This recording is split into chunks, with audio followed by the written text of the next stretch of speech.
Hey everyone, and welcome to my channel. I'm Kelly James, or Miss James, and I'm an education student from Nova Scotia and a soon-to-be physical education and core French teacher.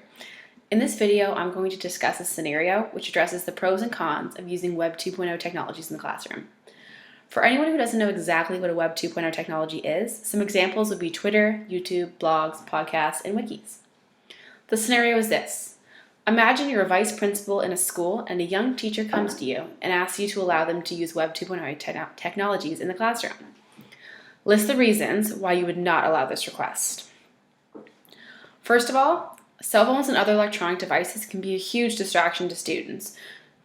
Not only the students who are using them, but also to the students around them. Because of this, electronic devices take away from student productivity levels and the overall learning.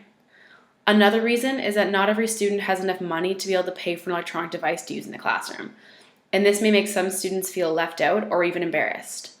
That being said, the school does not have enough money to provide all students with iPads or laptops or cell phones to use in school either, as there isn't enough money in the budget for a large quantity of electronic devices to be bought. Cheating also becomes an issue when electronic devices are allowed to be used.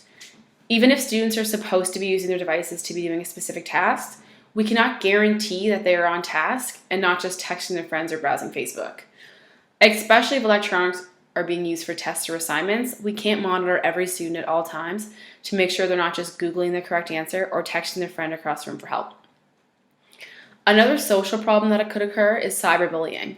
If cell phones were allowed to be used throughout the school day, it would be easier and there would be more time for students to use technology to bully other students. Facebook and Twitter are two applications where cyberbullying occurs most frequently, so using Twitter in the classroom and allowing students to be on it could give students more opportunities to bully some of their classmates. Now that I've looked at some of the cons of using Web 2.0 technologies in the class, I'm going to look at some of the pros. I'm going to be looking at the scenario from the teacher's point of view now, and the basis of my arguments will come from 21st century learning. First of all, the world is changing into a more technologically inclined atmosphere, and we're exposed to a variety of electronic devices everywhere we go. There are thousands of different apps and websites devoted to electronic use. So why not use these apps to our advantage instead of making them the enemy? We need to teach in a way that makes students want to learn. We need to teach how students want to learn and not how we want to teach. Research shows that students want to use electronic devices to learn. So as teachers, we need to be open to change and trying new things to have our students engaged and involved in our classes. The BYOD approach, bring your own device, makes it the student's responsibility to provide the electronic device and not the school's. As this may be an issue for some students who cannot afford a device, it would not be an issue for the majority, as most kids do have electronics these days. Through grants and budgets, the school could have a few devices, such as iPods, iPads, laptops, etc., for students to sign out and borrow during class time if needed. Putting students in small groups instead of individuals when using Web 2.0 technologies in the class would also help this issue, as you would place students in groups where there was at least one device. Using Web 2.0 technologies in schools will also improve communication between the teacher and their students. If a teacher gives their students their professional Twitter handle, then the student can tweet at them with questions or comments at their own convenience, and the teacher can respond to them.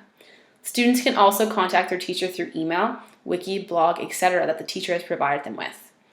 As a teacher will be checking the Web 2.0 technologies they share with their class quite frequently, it would give students an opportunity to be in contact with the teacher when they need it to be. In regards to Facebooking during class, the school is actually able to block content that they deem as inappropriate. So the school could actually put a block on the internet that disables students from being able to access social media sites that are not considered to be beneficial in the classroom. For cheating, students would know when they are and are not allowed to use devices.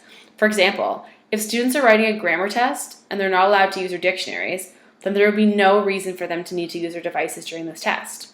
Therefore, if students were told when they can and can't use their devices, then using them for cheating would not be a huge issue. We live in a world of technology. Is it not normal for students to learn with these new advancements?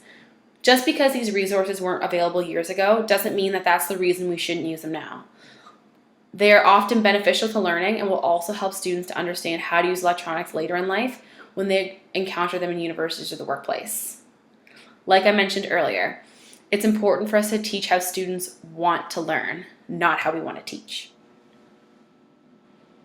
Again, I'm Kelly James, and thanks for tuning into my channel and seeing what I thought about the pros and cons of using Web 2.0 technologies in the class. Bye!